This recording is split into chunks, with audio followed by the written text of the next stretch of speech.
Hello everyone, हम हरियाणा जी के कर रहे थे जिसमें हमने लास्ट में मुगल शासन कंप्लीट कर लिया, उनके विद्रोह वगैरह सब कर लिए थे। आज हम स्टार्ट करते हैं हरियाणा में सूफी मत, यानी कि सूफी मतों के क्या विचार थे, कौन कौन विद्वान थे इनके, ठीक है। और हमारे जैसे हरियाणा में किन किन सूफी लोगों का जिक्र होता है, इन सब के बारे में हम आज करेंगे। तो चलो स्टार्ट करते हैं समझना। हम पहले स्टार्ट ही कर देते हैं समझना, उसके बाद करते हैं हम लोग। तो देखिए हरियाणा में सूफी, ठीक है, यहाँ से स्टार्ट करते हैं आज हम। हरियाणा में सूफी, तो देखिए वैसे ना सूफी मत पर है ना कुछ विद्वानों के अलग अलग विचार मिलते हैं। जैसे भाई एक आपके इतिहासकार हैं यूसुफ हुसैन। कौन है? यूसुफ, क्या हो रहा है? यूसुफ हुसैन ये बोलते हैं भाई सूफियों का जन्म इस्लाम से हुआ था, इन पर बाहर के विचारों का कोई प्रभाव नहीं पड़ा। इन्होंने क्या कहा भाई, सूफियों का जन्म किससे हुआ? इस्लाम से हुआ, और बाहरी मतों का या बाहरी विचारों का लगा लो या उनके रीति रिवाजों का लगा लो, इन पर कोई प्रभाव नहीं पड़ा सूफियों का। लेकिन इनसे मतभेद कौन करते हैं? डॉक्टर एल श्रीवास्तव हैं एक, वो ये बोलते हैं कि सूफी मत पर हिंदू विचारों और उनके रिवाजों का भी बहुत बड़ा प्रभाव पड़ा था। कौन बोलते हैं ये? इनसे यूसुफ हुसैन से मतभेद कौन करते हैं? डॉक्टर एल श्रीवास्तव ये कहते हैं कि सूफी मत पर हिंदू विचारों का भी प्रभाव पड़ा, उनके रिवाजों का भी प्रभाव पड़ा। जैसे हिंदू, बौद्ध और जैनियों के विचार कि भी अपना त्याग देते थे, खाना पीना, जैसे जैन हैं वो वस्त्र तक त्याग देते थे, ठीक है। वैसे ही एक और आपके इतिहासकार हैं डॉक्टर ताराचंद। कौन? डॉक्टर ताराचंद। डॉक्टर ताराचंद क्या बोलते हैं भाई कि है ना सूफी मत कोई सरल चीज नहीं थी। इन्होंने क्या कहा डॉक्टर ताराचंद ने कि सूफी मत कोई सरल चीज नहीं थी, यह एक नदी की तरह थी जिसमें छोटी छोटी नदियों के कई स्थानों पर, जैसे कई छोटी छोटी नदियां मिलकर एक जगह इकट्ठी नहीं हो जाती भाई, वैसे ही सूफी मत था, ठीक है। जैसे इसमें हिंदू भी थे, बौद्ध जैनियों के भी विचार थे, इस्लामिक विचार भी थे, ठीक है। उन्होंने कहा है, अब देखो आप, जो सूफी शब्द है, सूफी शब्द की उत्पत्ति, इस पे भी अलग अलग विचार हैं भाई, ठीक है। जैसे कईयों ने कहा कि ये सफा शब्द से बना है। किस शब्द से बना है? सफा शब्द से बना है, जिसका मीनिंग क्या होता है? पवित्र, ठीक है। जैसे ना मुसलमानों में भी संत पवित्रता व त्याग का जीवन जीते थे, उन्हें सूफी कहते थे इनके अकॉर्डिंग, ठीक है। जैसे ही एक और है, उन्होंने कहा है कि इस शब्द की उत्पत्ति किससे हुई है? ऊनी से हुई है। ऊनी किन के लिए बोला गया भाई? जो मोहम्मद साहब के बाद जो लोग ऊन के वस्त्र पहनकर उनके मत का प्रचार प्रसार करते थे, उन्हें सूफी बोला गया। कुछों ने कहा है कि भाई इनकी उत्पत्ति किससे हुई है? ग्रीक भाषा के सूफिया शब्द से हुई है। सोफिया शब्द से हुई है। सोफिया का मीनिंग क्या होता है? ज्ञान। क्या होता है भाई सोफिया का मीनिंग? ज्ञान, ठीक है। कुछ विद्वानों ने क्या कहा है कि जो सूफी शब्द है इसकी उत्पत्ति किससे हुई है? सोफिया से हुई है, जिसका मीनिंग क्या होता है? ज्ञान होता है। और एक मत ये भी है कि भाई जैसे मदीना में मोहम्मद साहब द्वारा बनाई गई मस्जिद है, जो मदीना के अंदर है, मक्का मदीना है ना, वहाँ पे जो मदीना एरिया है वहाँ पे मोहम्मद साहब ने एक मस्जिद बनाई है, उसके बाहर सफ़ा, अर्थात इसका मीनिंग क्या है? मक्के की एक पहाड़ी पर जिन व्यक्तियों ने शरण ली थी और खुदा की आराधना की थी, किसको मानते? खुदा को मानते हैं ना, वो लोग सूफी कहलाए। ये अलग अलग मत हैं। वैसे सूफी शब्द का प्रयोग कब आपको देखने को मिला था भाई? 9वीं शताब्दी में प्रचलन में आया था। कब आया था प्रचलन में? 9वीं शताब्दी में ये शब्द है जो सूफी, ये प्रचलन में आया था। यानी कि इसके प्रमाण हमें कब मिलते हैं? 9वीं शताब्दी में मिलते हैं कि सूफियों की उत्पत्ति ना इस्लाम के वहादत उल वजूद सिद्धांत से हुई है। 9वीं शताब्दी में हमें क्या देखने को मिलता है कि जो सूफी हैं, इनकी उत्पत्ति है ये कहाँ से हुई है? इस्लाम का एक सिद्धांत है जिसको हम बोलते हैं उल वजूद सिद्धांत, क्या बोलते हैं, उल वजूद सिद्धांत। ठीक है, जिसका अर्थ क्या है कि ईश्वर एक है और संसार की जितनी भी चीजें हैं उनके पीछे कौन खड़ा है, ईश्वर खड़ा है। ठीक है, इन्होंने क्या कहा है, उल वजूद सिद्धांत में क्या बोला गया है कि ईश्वर एक है और वह संसार की चीजों के पीछे खड़ा है। जो ये सिद्धांत है वहादत उल वजूद, ये किनके द्वारा दिया गया है, ये सिद्धांत किनके द्वारा दिया गया है भाई, जो आपके शेख मुहीउद्दीन थे और इब्न उल बरूनी थे, उन्होंने ये सिद्धांत दिया था। किन्होंने ये सिद्धांत दिया था भाई, शेख मुहीउद्दीन और एक और थे आपके इब्न उल बरूनी, इनके द्वारा ये सिद्धांत दिया गया। कौन सा सिद्धांत, उल वजूद सिद्धांत, जिसके अंदर क्या बोला गया है कि ईश्वर एक है और संसार की सभी चीजों के पीछे वो खड़ा है। ठीक है भाई, भारत में सूफियों ने इसी सिद्धांत को मान्यता दी। ठीक है, भारत में किस सिद्धांत को मान्यता मिली है भाई, भारत में इस सिद्धांत को मान्यता मिली है, किसको, उल वजूद सिद्धांत को। ठीक है, कि सूफियों के कामकाज का केंद्र होता था जो, उनको क्या बोला जाता था, खानकाह। खानकाह किसको बोला जाता था भाई, खानकाह बोला जाता था जहां पे सूफियों का कामकाज का केंद्र था। ठीक है, कामकाज के केंद्र को क्या बोला गया, खानकाह। क्या बोला गया, खानकाह। किसको बोला गया, इनके कामकाज के केंद्र को क्या बोला गया भाई, खानकाह। ठीक है, कि सूफियों का ना इतना आदर मान सम्मान था कि जब वो मर जाते थे, जो सूफी लोग हैं या जो इनके जैसे शेख वगैरह इनको बोलते थे, तो इनके जो कब्र होती थी उनकी पूजा भी होती थी और उनको पवित्र स्थान समझा जाता था। जैसे सलीम चिश्ती की दरगाह कहाँ पर है भाई, अजमेर में है। ठीक है, वो एक पवित्र जगह मानी जाती है सूफियों की। ठीक है, हरियाणा में सूफी मत का विकास कब हुआ था, हरियाणा में सूफी मत का विस्तार कब हुआ भाई, हरियाणा में सुल्तान आए थे ना, जब से सुल्तानों का राज आया तब से हरियाणा में सूफी मत को थोड़ा सा भाई इसका विकास हुआ था। जैसे है ना, हम हरियाणा में किन किन सूफियों को पढ़ेंगे, कौन कौन सूफी संत थे, जैसे आपके थे शेख मोहम्मद तुर्क। ठीक है, और थे भाई शेख चिल्ली, और जैसे मखदूम अमाउद्दीन गोरी थे। कौन थे भाई, मखदूम अमादुद्दीन गोरी। ठीक है, जैसे बू अली शाह कलंदर थे, जो बू अली शाह कलंदर, इनकी मकबरा कहाँ पर है भाई, हरियाणा जीके में बहुत बार आया है, तभी आपको आज के दिन ये लेके आई हूँ मैं आपके लिए सूफी मत, क्योंकि ऑलमोस्ट हरियाणा के एग्जाम्स में एक नए क्वेश्चन आपको देखने को मिलता है। ठीक है, शेख मूसा हो गए, जैसे कौन हो गए भाई, शेख मूसा हो गए,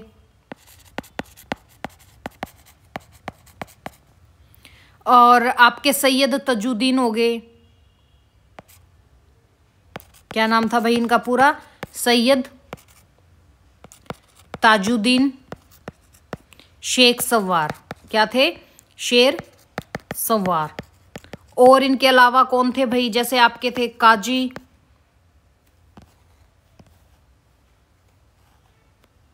कौन थे, काजी शमशुद्दीन थे,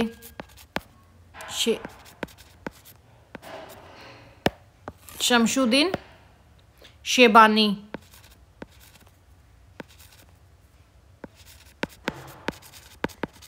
और कौन थे भाई, जैसे शेख अजमत शेबानी थे एक, कौन थे, अमजद शेखानी शेबानी।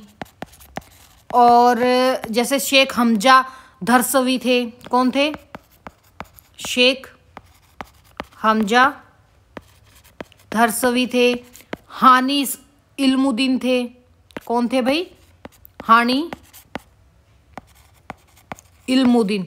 ये हरियाणा के कुछ सूफी संत थे जिनके बारे में हम पढ़ेंगे, और एक दो बीच में आते रहेंगे एक्स्ट्रा, वो हम पढ़ते चलेंगे। ठीक है भाई, जैसे हरियाणा में पैर जमाने वाले पहले कौन थे भाई, चिश्ती सिलसिला थे। कौन थे, चिश्ती थे। हरियाणा में पहले जो सूफी संत आए थे वो किसके थे भाई, चिश्ती बिरादरी से थे, यानी कि चिश्ती सिलसिला से थे। कहाँ से थे भाई, चिश्ती सिलसिला से। ठीक है, इनका नाम इनके संस्थापक जो ख्वाजा मोइनुद्दीन चिश्ती थे उनके नाम पर पड़ा था। ठीक है, किनके नाम पर पड़ा था? जो इनके संस्थापक कौन थे भाई? सूफियों के संस्थापक भारत में कौन थे? कौन थे संस्थापक आपके? ख्वाजा मोइनुद्दीन चिश्ती, ठीक है, इनके नाम पर पड़ा था। और इनका केंद्र कहाँ था? हांसी। कहाँ था भाई? जो आपका हांसी एरिया है हिसार के अंदर, ये इनका केंद्र था, ठीक है। हरियाणा में जैसे इनके मुख्य संत कौन कौन थे? फरीद उद्दीन मसूद गाजे शाकर थे। हरियाणा में मुख्य संत कौन थे भाई? कौन थे हरियाणा में मुख्य संत इनके? हांसी में आपके संत फरीद उद दीन मसूद गंजे शाकर, ये कौन थे भाई? प्रमुख संत थे यहाँ के। और इन्हीं को हम किस नाम से जानते हैं? इनका अन्य नाम जो फेमस नाम है बाबा फरीद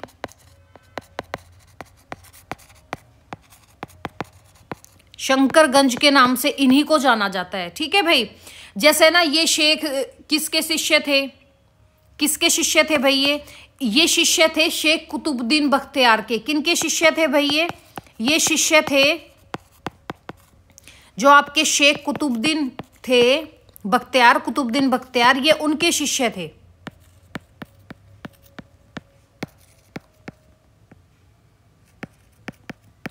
ठीक है। और शिक्षा पूरी होने के बाद ये कहाँ आके बस गए? हांसी में आके बस गए थे, ठीक है भाई।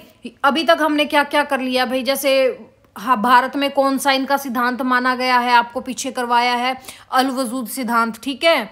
और जैसे कुछ विचार थे, ठीक है, हमने क्या क्या कर लिया भाई? जैसे यूसुफ हसन ने क्या कहा कि भाई ये इस्लाम से आए हैं और है ना, इन पे किसी भी रीति रिवाजों का या बाहरी किसी भी चीज़ का इन पे कोई असर नहीं पड़ा।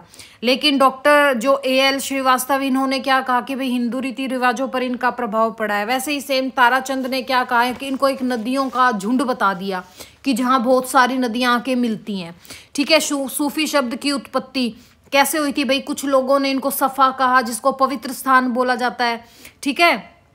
कुछ लोगों ने ऊनी कहा कि भाई मोहम्मद साहब के बाद जो लोग ऊनी वस्त्र पहन के इनके विचारों का मत देते थे वो सूफी हैं, ठीक है। ग्रीक भाषा का एक शब्द है सोफिया, वहाँ से सूफी मत आया है, जिसको वर्णन क्या है? ज्ञान, ठीक है। 9वीं जो शताब्दी आई उसमें हमें पहली बार इस सिद्धांत के बारे में पता चला, उल वजूद सिद्धांत का, ठीक है। ये प्रकाशन में आया था, सूफी लोगों का जो जिक्र है इसके प्रमाण सबसे पहले हमें कब मिलते हैं भाई?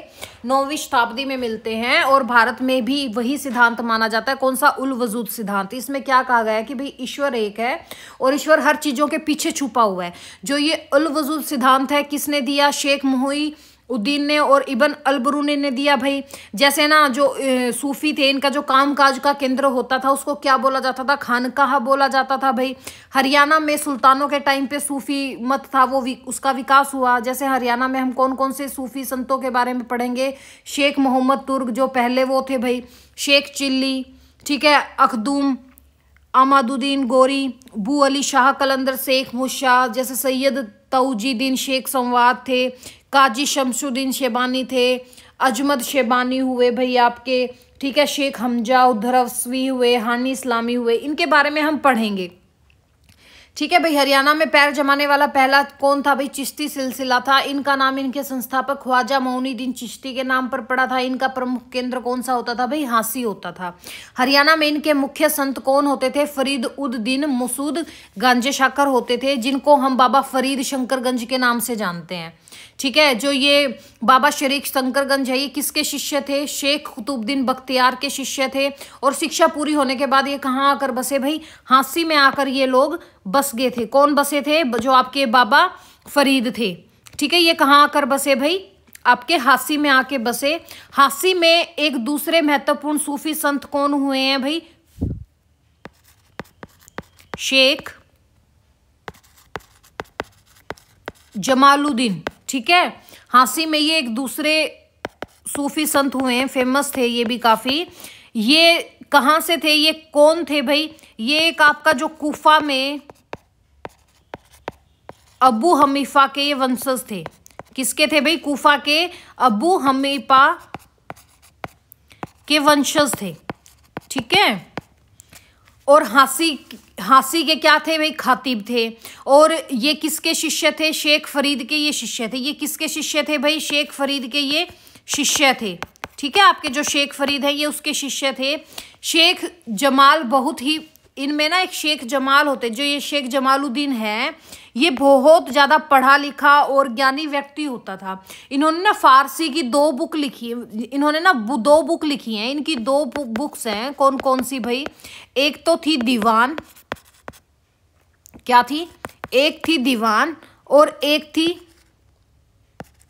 उल्हमात। कौन सी थी? उल्हमात। जो ये दीवान थी ये तो फारसी भाषा में थी, और जो ये उल्हमात थी ये कौन सी भाषा में थी? अरबी भाषा में थी। कौन सी भाषा में थी? अरबी भाषा में थी। और ये किसके शिष्य थे? बाबा फरीद शंकरगंज के शिष्य थे, और ये हासी में आगे थे। और जो कूफा के अबू हमीपा थे उसके ये वंशज थे। इन्होंने 2 बुक लिखी, दीवान और उल्हमात। जो दीवान थी वो फारसी भाषा में थी, और उल्हमात थी वो किस में थी भाई? अरबी भाषा में थी। जो शेख जमाल है ये, इनको शेख जमाल भी इन्हीं को बोला जाता है भाई, ठीक है। शेख जमाल भी इन्हीं को बोला जाता है। जो ये शेख जमाल थे, इनकी मृत्यु कहाँ होती है? हांसी होती है। कहाँ होती है भी? इनकी मृत्यु भी हांसी में हो जाती है। हांसी में ना इनके ही एक और संत थे, हांसी में एक और सूफी संत कौन थे भाई? शेख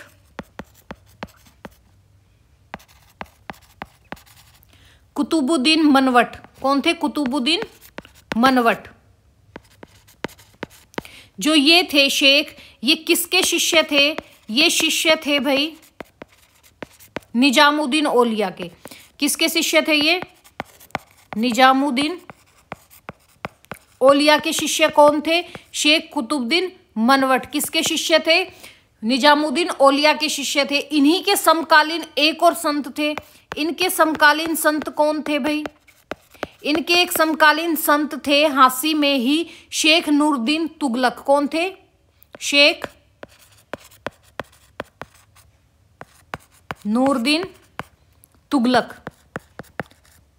ये कौन थे? इनके समकालीन ही एक और संत थे, सूफी संत। इन्होंने भी ना अरबी और फारसी भाषा में 2 बुक्स लिखी थी, ठीक है। जैसे ना एक अफीफा होते थे आपके इतिहासकार, कौन?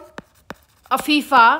अफीफा ये बताते हैं कि फिरोज तुगलक ने, जो फिरोज शाह तुगलक थे, उन्होंने ना शेख नूरुद्दीन तुगलक को एक चीज की थी, इनसे प्रार्थना की कि भाई जो इन्होंने हिसार शहर बसाया है, कि इन्होंने बसाया था भाई हिसार शहर फिरोज शाह तुगलक ने बसाया था, कि आप वहां जाके रहो और है ना लोगों का उद्धार करो। लेकिन है ना शेख जो ये नूरुद्दीन हैं तुगलक, ये कहते हैं कि भाई मेरे जो वंशज हैं या जो मेरे पूर्वज हैं वो हांसी रहते थे, तो मैं भी हांसी में रहूंगा। और यहाँ पे आप किस्मत देखना, जब मंगोलों ने हिसार पर आक्रमण किया था तब है ना हांसी बिल्कुल सुरक्षित था भाई। और जो हिसार के लोग थे वो भागकर, कुछ लोग कहीं और जाके रहने लगे और कुछ लोग कहाँ गए भाई? हांसी चले गए थे इन्हीं के संरक्षण में, ठीक है। जैसे हरियाणा में काफ़ी जगह हैं जहाँ पे सूफी मत प्रचलित हुआ, जैसे आपका नारनौल में हुआ भाई, ठीक है, नारनौल में हुआ, ठीक है, कैथल में हुआ, और आपके हिसार झज्जर में हुआ, हिसार पानीपत में हुआ, ठीक है, हिसार में हुआ, पानीपत में हुआ। यहाँ पे क्या हुआ भाई? यहाँ पे हरियाणा में आपको सूफी मत देखने को मिला था, इनका काफी प्रभाव पड़ा था। किन किन एरिया पे? नारनौल एरिया पे हांसी तो इनका मुख्य केंद्र था ही, नारनौल में भी पड़ा, कैथल में भी पड़ा, झज्जर में भी पड़ा, हिसार और पानीपत में। जैसे ना जो शेख मोहम्मद तुर्क थे, शेख मोहम्मद तुर्क, ये इनको क्या बोला जाता है? ये उन प्रारंभिक सूफियों में से थे जो शेख मोइनुद्दीन चिश्ती के साथ भारत आए थे। किसके साथ ये भारत आए थे भाई? शेख मोइनुद्दीन चिश्ती के साथ ये भारत आए थे। शेख मोइनुद्दीन चिश्ती के साथ ये क्या आए थे भाई? भारत आए। कहाँ पर आए? भारत आए, ठीक है। और जैसे फिर क्या होता है भाई, जो ये शेख मोहम्मद तुर्क हैं, इनका 1243 ईस्वी में ना एक हिंदू धर्मांत के द्वारा क्या किया गया भाई, इनकी हत्या कर दी गई थी। ठीक है, इनकी हत्या कब कर दी गई भाई, एक हिंदू धर्मांध होते थे, उनके द्वारा इनकी हत्या कब कर दी गई थी, 1243 में कर दी गई थी। इनके अलावा एक और शेख थे नसीरुद्दीन मोहम्मद। ठीक है, एक और कौन थे भाई सूफी संत, शेख नसीरुद्दीन महमूद। ठीक है, इनको एक नाम से जाना जाता है, क्या, दिल्ली का चिराग। अगर एग्जाम में आपसे पूछ ले दिल्ली का चिराग किस सूफी संत को बोला जाता है, किन को बोला जाता है, शेख नसीरुद्दीन मोहम्मद को बोला जाता है। जो ये शेख नसीरुद्दीन मोहम्मद थे, इन्होंने लोगों में शिक्षा या उनका प्रचार प्रसार करना स्टार्ट किया। इन्होंने कहा कि जो ये शेख मोहम्मद तुर्क है, इनका जो मकबरा है, ठीक है, इनकी दरगाह कहाँ पर है भाई, नारनौल में है। कहाँ पर है, नारनौल में इनकी दरगाह है। शेख मोहम्मद तुर्क की दरगाह कहाँ पर है, नारनौल में है। जो ये शेख नसीरुद्दीन महमूद हैं, इन्होंने लोगों के अंदर प्रचार प्रसार किया कि जो नारनौल में शेख मोहम्मद तुर्क की दरगाह है भाई, वहां जाने से, प्रे करने से आपके सारे कष्ट दूर हो जाते हैं। ठीक है, ये किसने कहा भाई, शेख नसीरुद्दीन महमूद ने प्रचार प्रसार किया था इस चीज का। जैसे बर्नी है भाई, जो बर्नी थे, बर्नी क्या लिखते हैं कि भाई, बर्नी के विचारों के अनुसार या इनकी जो इतिहासकार है बर्नी, इन्होंने बताया कि कैथल, झज्जर और हिसार में, ठीक है, हमें कैसे पता चलता है कि भी कैथल, झज्जर, हिसार में सूफी संत थे। बर्नी के अनुसार, बर्नी की बुक से पता चलता है क्या, कि जो कैथल एरिया है आपका, झज्जर एरिया है और हिसार एरिया है, यहाँ पे सूफी मत यानी कि सूफी संतों की जानकारी हमें कैथल, झज्जर, हिसार किनके उनसे मिलती है, बर्नी के उनसे मिलती है। जैसे ना भाई कैथल में कौन कौन थे, इन्होंने किन किन संतों का जिक्र किया है, सूफी संतों का। जैसे कैथल में इन्होंने किया है सैयद मुंजीबुद्दीन का। किसका किया है भाई, सैयद मुंजीबुद्दीन और सैयद मुगीसुद्दीन,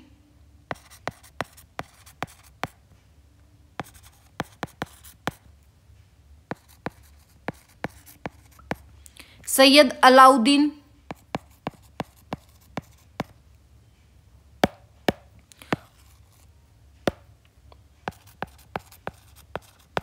सैयद अलाउद्दीन, मौलाना जमालुद्दीन,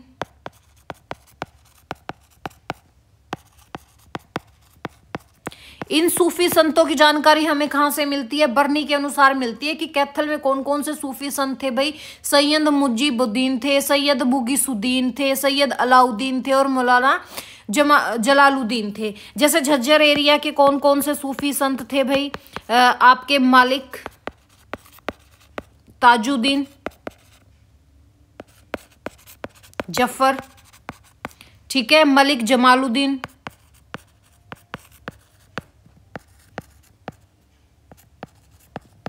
अब एक चीज ध्यान रखना कि देखो कैथल एरिया में तो थे मौलाना जमालुद्दीन, लेकिन झज्जर एरिया में कौन थे, मलिक जमालुद्दीन। ठीक है, मौलाना जमालुद्दीन और मलिक जमालुद्दीन दो अलग अलग आदमी थे। ठीक है, झज्जर एरिया में कौन से थे, मौलाना जमालुद्दीन थे, सॉरी झज्जर में थे मलिक जमालुद्दीन और कैथल में कौन थे, मौलाना जमालुद्दीन।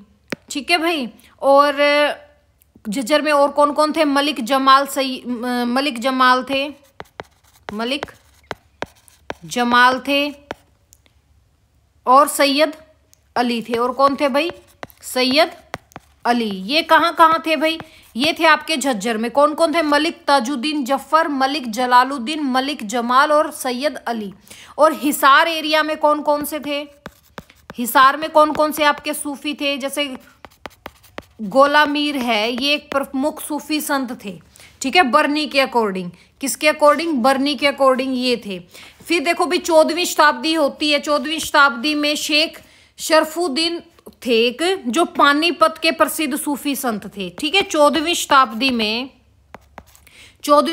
में एक थे शेख, जिनको आप अल-बरूनी के नाम से जानते हो, सॉरी अल-बरूनी क्या, अबू अली कलंदर के नाम से जानते हो। इनका असली नाम क्या था भाई, शेख शरफुद्दीन। ये कहाँ थे भाई, पानीपत के प्रसिद्ध संत होते थे, सूफी संत, जिनका अन्य नाम किस नाम से फेमस हुए थे? ये अबू अली कलंदर। किस नाम से फेमस हुए थे? अबू अली कलंदर के नाम से इनको जाना जाता था। इनकी दरगाह कहाँ पर है भाई? इनकी दरगाह पानीपत में है और HSSC इस क्वेश्चन को पूछ चुकी है। ठीक है, इनके समकालीन कौन थे भाई? इनके समकालीन एक संत और थे। इनके समकालीन संत कौन थे? हजरत ख्वाजा। कौन थे? हजरत ख्वाजा शमशुद्दीन तुर्क थे। इनके ये कौन थे भाई? समकालीन संत थे। जो ये हजरत ख्वाजा शमशुद्दीन तुर्क हैं, इनके गुरु कौन थे? इनके एक गुरु होते थे भाई। इनके गुरु कौन होते थे? शेख अलाउद्दीन होते थे। कौन थे इनके गुरु? शेख अलाउद्दीन साबरी होते थे।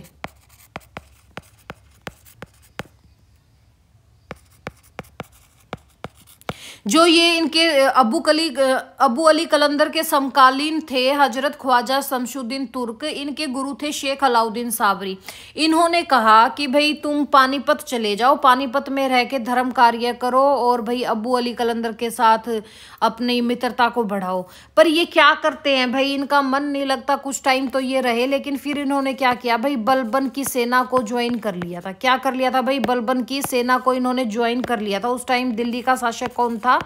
बलबन। कौन था भाई? बलबन, जो दिल्ली का शासक था उस टाइम। इन्होंने उसकी सेना को ज्वाइन कर लिया, लेकिन ये उस चीज से भी ये तंग आ गए थे। वापस फिर ये कहाँ आ जाते हैं? पानीपत आ जाते हैं। और पानीपत में फिर ये किसकी शरण में आते हैं भाई?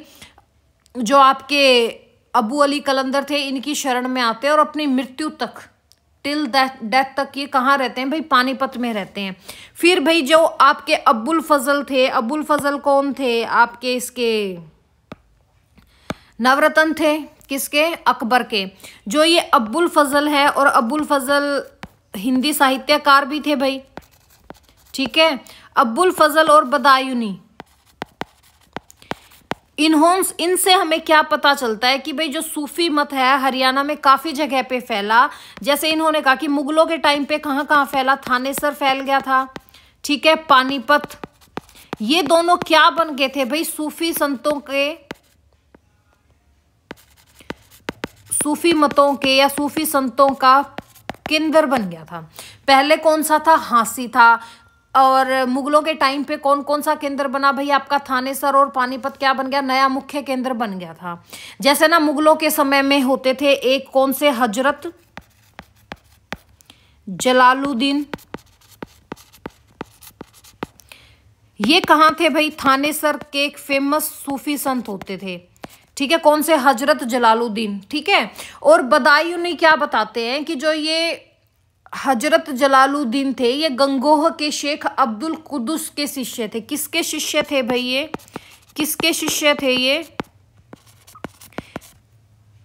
गंगोह एरिया था, जो गंगोह एरिया के शेख अब्दुल कुदूस के शिष्य थे। कौन थे? जलालुद्दीन। आपके जो हजरत जलालुद्दीन है, ये किसके शिष्य थे? गंगोह एरिया के शेख अब्दुल कुदूस के शिष्य थे। और ये थानेसर के एक फेमस संत, सूफी संत थे। कौन? हजरत जलालुद्दीन।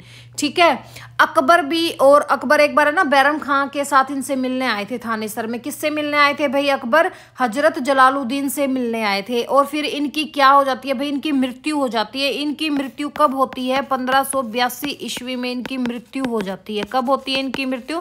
1582 ईस्वी में हजरत जलालुद्दीन की थानेसर में ही मृत्यु हो जाती है और वहीं पर इनकी दरगाह है। जैसे फिर एक शेख चेहली थे।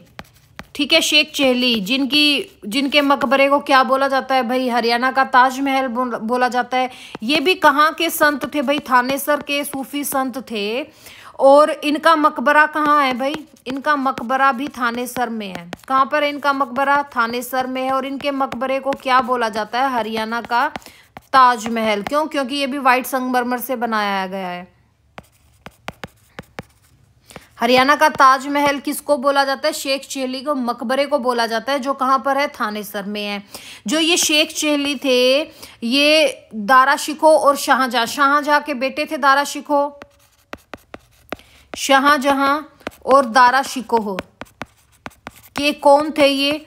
आध्यात्मिक गुरु थे। कौन थे भाई? आध्यात्मिक गुरु कौन थे? दारा शिकोह और शाहजहां के शेख चिल्ली थे। ठीक है, इन्होंने ही इनका मकबरा कहाँ बनवाया था? शेख चिल्ली का मकबरा थानेसर में बनवाया था। ठीक है, कौन थे इनके आध्यात्मिक गुरु? शेख चिल्ली थे। ठीक है, फिर जैसे पानीपत में आ जाते हैं मुगलों के टाइम पे। पानीपत भी मुख्य केंद्र था। यहाँ पे एक थे सूफी संत शेख अमानुल्लाह। कौन थे भाई? ये पानीपत में मुगलों के समय के एक सूफी संत थे। इनके अलावा और कौन कौन थे भाई पानीपत में? जैसे शेख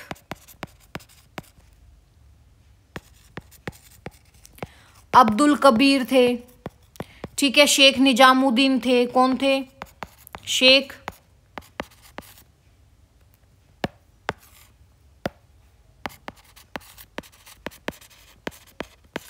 निजामुद्दीन थे। सलीम चिश्ती थे। कौन थे भाई? सलीम चिश्ती थे। और कौन थे? कबीर उल औलिया थे। कौन थे? कबीर उल औलिया। ठीक है, ये पानीपत के सूफी संत थे। जैसे ना शेख निजामुद्दीन हैं, जो ये जो शेख निजामुद्दीन हैं, इन्होंने ना मुगलों के समय पे नारनौल में चिश्ती सिलसिले के लिए जाने जाते हैं। ठीक है, ये कौन थे भाई? चिश्ती सिलसिले के थे। कहाँ पे? नारनौल एरिया में। कौन थे? शेख निजामुद्दीन। और ये वैसे कहाँ रहते थे? पानीपत रहते थे। और मुगलों के समय में और कौन कौन थे भाई? जैसे आपके हिसार में कौन थे? शेख जुनैद गुरबती थे। हिसार एरिया में कौन कौन थे मुगलों के टाइम पे?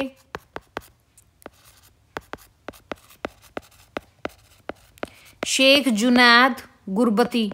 और है ना, जो शेख जुनैद गुरबती है, ये सूफी मत के प्रचारक थे। जो इनकी कब्र है भाई, आज के दिन भी आप कहाँ देखोगे? नागौरी गेट से जब आप अंदर, हिसार के जो बच्चे हैं या जो हिसार से आते जाते रहते हैं, उन्होंने नागौरी गेट देखा होगा, जो हमारा मार्केट का मेन एरिया है।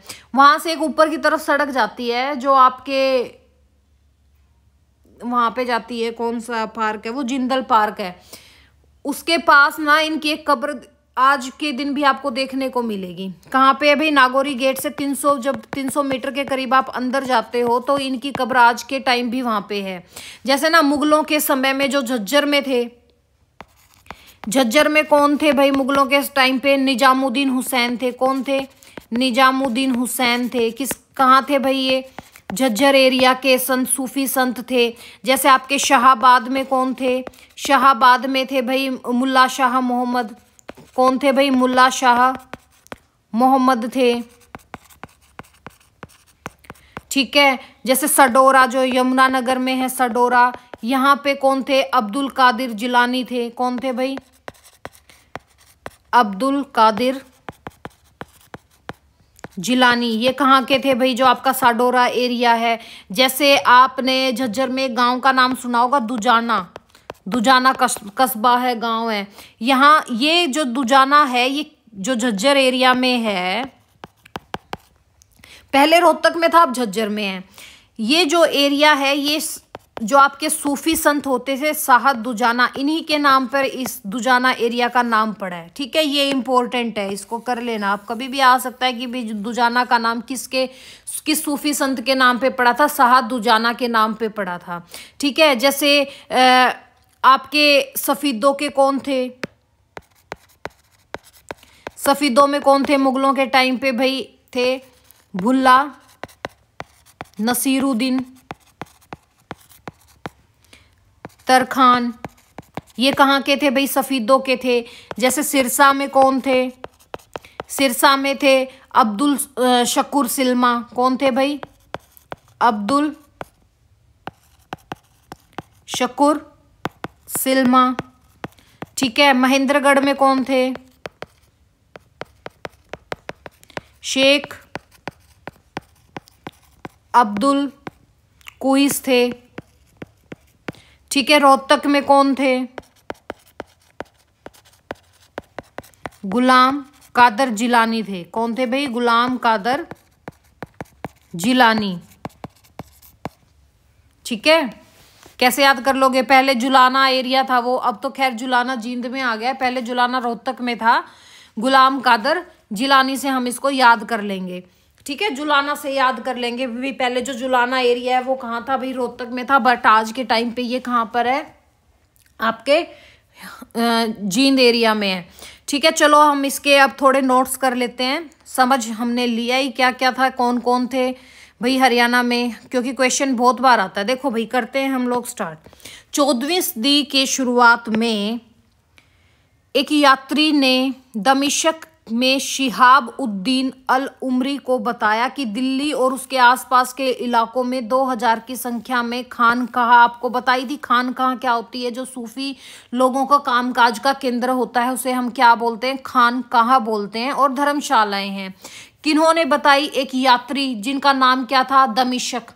उन्होंने शिहाब उद्दीन अल उमरी को बताया, किनको बताया? शिहाब उद्दीन अल उमरी को बताया कि दिल्ली और उसके आसपास के इलाकों में 2000 संख्या में खानकाह और धर्मशालाएं हैं। 13वीं शताब्दी के दौरान इस क्षेत्र में जुड़े चिश्ती सिलसिले के सबसे प्रमुख व्यक्ति कौन थे? शेख फरीद उद्दीन मसूदगंज ए शक्कर थे, जिनको आप बाबा फरीद के नाम से भी जानते हो। ठीक है, जो 1175 से 1665 तक इनका बोला जाता है, और इनका केंद्र कौन सा था भाई? हांसी एरिया था। ठीक है, उन्होंने सिलसिले को एक संगठित आध्यात्मिक आंदोलन में बदल दिया। शेख कुतुबुद्दीन बख्तियार काकी के चरणों में रहस्यवादी अनुशासन में अपनी पढ़ाई पूरी करने के बाद वो कहाँ आकर बस गए भाई? हांसी में आकर बस गए थे। ये भी आपको मैंने बता दिया था। जैसे शेख जमाल उद्दीन थे, ये कौन थे भाई? कूफा के अबू हनीफा के वंशज थे, और हांसी के तत्कालीन खतीब भी थे। ठीक है, न्यायिक निर्णय सुनाने का काम इनको सौंपा गया था। किनको सौंपा गया था? शेख जमाल उद्दीन को सौंपा गया था। ठीक है, जो कौन थे भाई? कूफा के अबू हनीफा के वंशज थे, और ये बाद में हांसी आ गए थे। ठीक है, और इनके गुरु का भी आपको सब बता दिया था। जैसे शेख जो जमाल हैं वे व्यापक शिक्षित व्यक्ति थे। ठीक है, इन्होंने 2 बुक लिखी थी, एक तो दीवान जो फारसी भाषा में थी और एक अरबी भाषा में थी। इसको मुलहमत भी बोलते हैं और उलहमत भी बोलते हैं। ठीक है भाई, ये आपको कंप्लीट करवा दिया ना कि भाई यूसुफ हुसैन थे इतिहासकार, उन्होंने क्या क्या बोला और इन्होंने क्या बोला भाई। जैसे इस्लाम सिद्धांत, भारत में उल वजूद सिद्धांत चलता है। ठीक है, जिसे शेख मुहीउद्दीन और इब्न अलबरूनी लेके आए थे। खानकाह आपका भी आया है, जो कामकाज का केंद्र था। हरियाणा में कौन कौन से हम पढ़ेंगे, पढ़ लिए हमने। ठीक है, जैसे जो ये ख्वाजा मोइनुद्दीन चिश्ती हैं।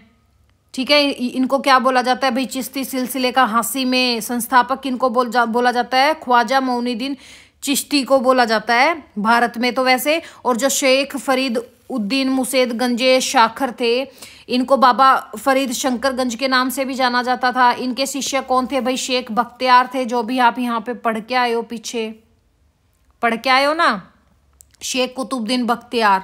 ठीक है, ये हमने कंप्लीट कर लिया भाई। शेख की मृत्यु उनके गुरु के जीवन काल के दौरान कहाँ होती है भाई? हांसी में होती है। किसकी? शेख जमाल की। और उनके बेटे मौलाना बुरहान उद्दीन को उनका उत्तराधिकारी बनाया गया। कौन बने भाई उनके उत्तराधिकारी? बुरहान उद्दीन। बाद में शेख जो नूरुद्दीन थे, इन्होंने गद्दी संभाली, जो फिरोज तुगलक के समकालीन थे। ठीक है, उन्होंने मुस्लिम धर्मशास्त्र पर कई अरबी और फारसी पुस्तक लिखी। कई तो क्या लिखी भाई? 2 ही लिखी थी अरबी और फारसी में। सूफीवाद का प्रभाव हमें कहाँ कहाँ देखने को मिलता है? नारनौल, कैथल, झज्जर, पायल, हलसर, पानीपत आदि इन शहरों पर इनका प्रभाव देखने को मिलता है। जो शेख नसीरुद्दीन चिराग ने लोगों से कहा कि नारनौल में, आपको बताया था ना, इनको क्या बोला जाता है भाई? दिल्ली का चिराग। ठीक है, दिल्ली का चिराग किसको बोला जाता है? शेख नसीरुद्दीन को। ठीक है, इन्होंने क्या कहा भाई? जो नारनौल के शेख मोहम्मद थे, इनकी 1243 ईस्वी में इनकी हत्या कर दी जाती है भाई हिंदू कट्टरपंथियों से।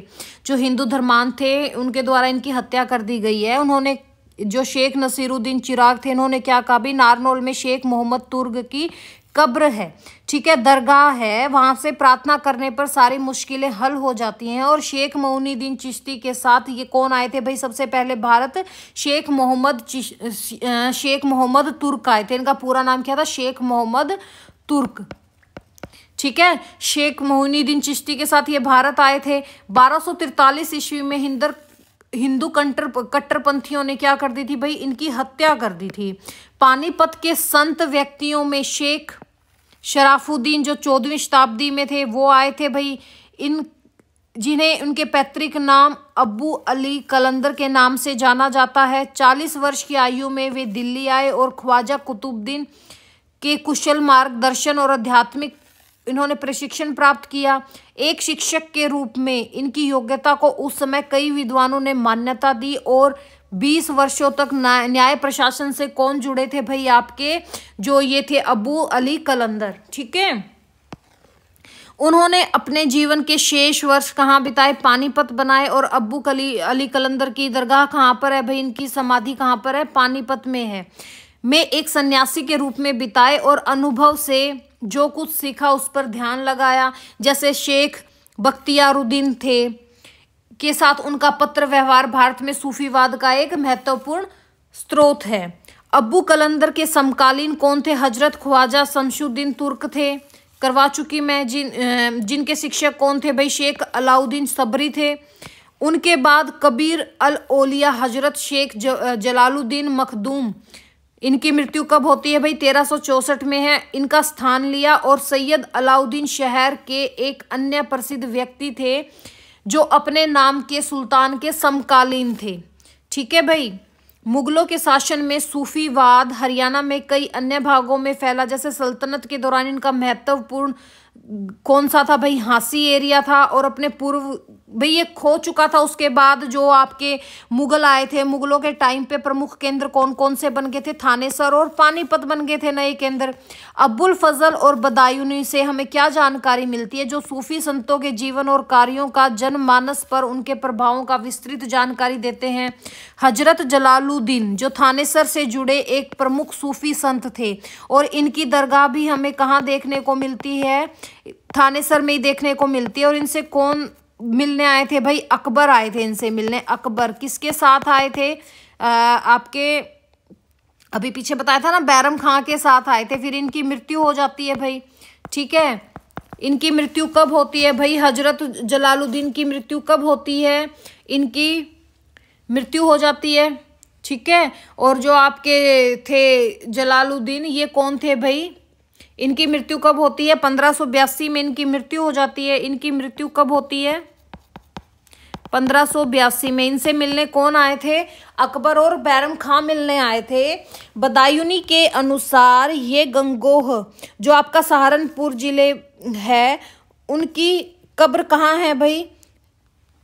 सॉरी, इनकी दरगाह नहीं भाई, इनकी कब्र कहाँ पर है? गंगोह एरिया में। सॉरी, इनकी तो थानेसर में ही है। गंगोह सहारनपुर जिले का एक शहर जहां उनकी कब्र है। किनकी कब्र है? हजरत जलालुद्दीन की कब्र है कि शेख अब्दुल कद्दूस के ये शिष्य थे। किसके शिष्य थे भाई? ये शेख अब्दुल कद्दूस के शिष्य थे। शेख अब्दुल के कई पत्र शेख जलाल को संबोधित करते हैं जिसमें गुड़ और गुड़ विद्या में कौन थे? ये प्रखर थे भाई। हाजी सुल्तान अकबर के समय थानेसर में एक प्रसिद्ध व्यक्ति थे। उन्होंने मक्का और मदीना की तीर्थ यात्रा की थी, ठीक है। जो ये आपके है ना हजरत जलालुद्दीन, इन्हीं को बोला जाता था हाजी सुल्तान अकबर के समय थानेसर के एक प्रसिद्ध व्यक्ति थे। और अकबर इनसे मिलने भी गए थे भाई। किसके साथ? बैरम खां के साथ। उनकी स्मरण शक्ति अद्भुत थी और धार्मिक ग्रंथों को शब्दशः पुनः रूपादित ये कर सकते थे। अकबर ने महाभारत के फारसी अनुवाद के लिए नियुक्त किया था। इनको किनको नियुक्त किया था भाई? जो ये आपके हाजी थे हजरत जलालुद्दीन, इनको नियुक्त किया था, जिसे रजमंदमा, ठीक है, जिसको युद्धों की पुस्तक के नाम से जाना जाता है। कौन सी पुस्तक? रजमंदमा युद्धों की पुस्तक के नाम से जाना जाता है। और नकीब खान द्वारा शुरू किए गए रद्दम्य का भी। बदायूनी जो अनुवादकों में से एक थे हमें उस काम में फैजी के हिस्से की छोटी सी सीमा के बारे में बताते हैं और हाजी सुल्तान द्वारा किए गए काम की प्रशंसा कौन करते हैं? बदायूनी करते हैं भाई। ठीक है। शेख जलालुद्दीन की वंशावली, शेख चेहली बन्नौरी यानी कि बन्नूर के एक सूफी संत थे जिनके नाम पर थानेसर में संगमरमर का मकबरा बनाया गया था। शेख चेहली का एक लोकप्रिय नाम है जिसका उल्लेख हमें अब्दुल रहीम और अब्दुल करीम या अब्दुल रज्जाक के रूप में किया जाता है। इनके नाम कौन कौन से थे भाई? अब्दुल रहीम, अब्दुल करीम और अब्दुल रज्जाक। ठीक है। संभवतः दारा शिकोह के ये कौन थे? आध्यात्मिक सलाहकार थे और शाहजहां के भी थे भाई। ठीक है। इनके ये धार्मिक गुरु थे शेख चिली, जिनके दरगाह को क्या बोला जाता है? जिनके मकबरा को क्या बोला जाता है? हरियाणा का ताजमहल। क्या बोला जाता है? हरियाणा का ताजमहल। और लाइफ्स ऑफ द वेट्स यानी कि मुहम्मडम संत नामक पुस्तक के लेखक भी थे। कौन थे? शेख चिली। किसके लेखक थे भाई? Lives of the wets. ठीक है। ये किसकी बुक थी? शेख चेहली की बुक थी। जैसे जो कनिंघम थे आपके, अलेक्जेंडर कनिंघम, भारतीय पुरातत्व वो थे भाई ये। ठीक है। इन्होंने क्या कहा कि भाई ये इनकी पहचान नहीं कर पाए, लेकिन मकबरे की शैली के आधार पर उन्हें लगता है कि शेख लगभग 1650 ईस्वी में दारा शिकोह के समकालीन थे।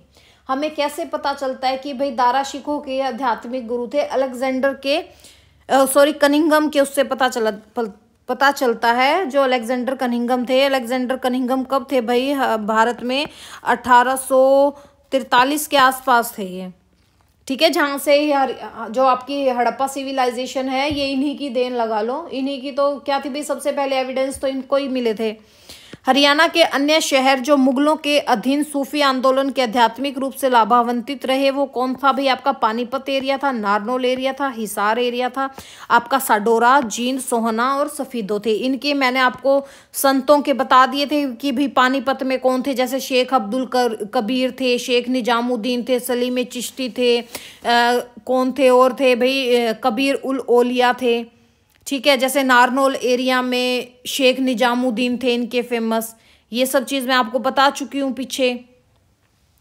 ठीक है। जैसे शेख अब्दुल कबीर के बेटे शेख जिंदा पीर थानेसर के शेख जमाल के समकालीन पानीपत के एक और प्रसिद्ध व्यक्ति थे। हिंदुओं और मुसलमानों दोनों द्वारा उच्च सम्मान में रखे गए थे। शेख ने पानीपत में 1590 में अपनी अंतिम सांस ली थी। किन्होंने ली थी भाई?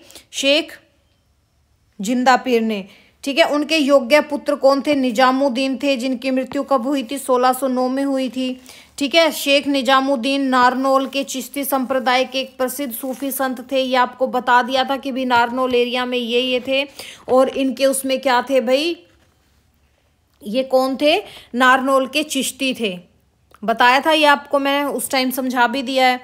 जैसे मुगल बादशाह अकबर ने 1568 में किससे मुलाकात की थी? शेख किनसे की थी भाई? जो आपके हजरत जलालुद्दीन थे इनसे मुलाकात की थी। लेकिन वे इनसे इन्होंने जो शेख निजामुद्दीन से की थी भाई नारनौल में। ठीक है। और थानेसर में किससे की थी अकबर ने?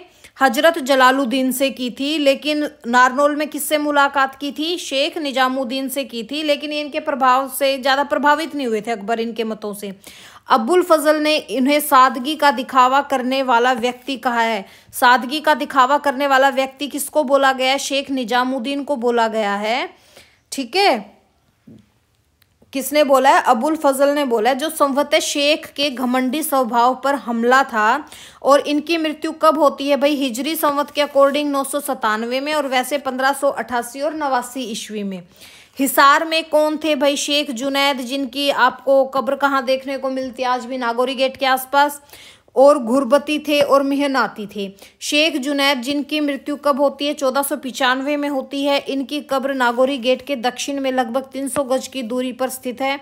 300 गज पे तो नहीं है भाई, 300 मीटर एरिया पे है। ठीक है। घुरबती की मृत्यु कब होती है? 1558 और 59 में। ने ख्वारज़म के शेख हुसैन द्वारा भक्ति गीतों के गायन के लिए बुलाई गई दरवेशों की एक सभा में भाग लिया था। किन्होंने भाग लिया था भाई?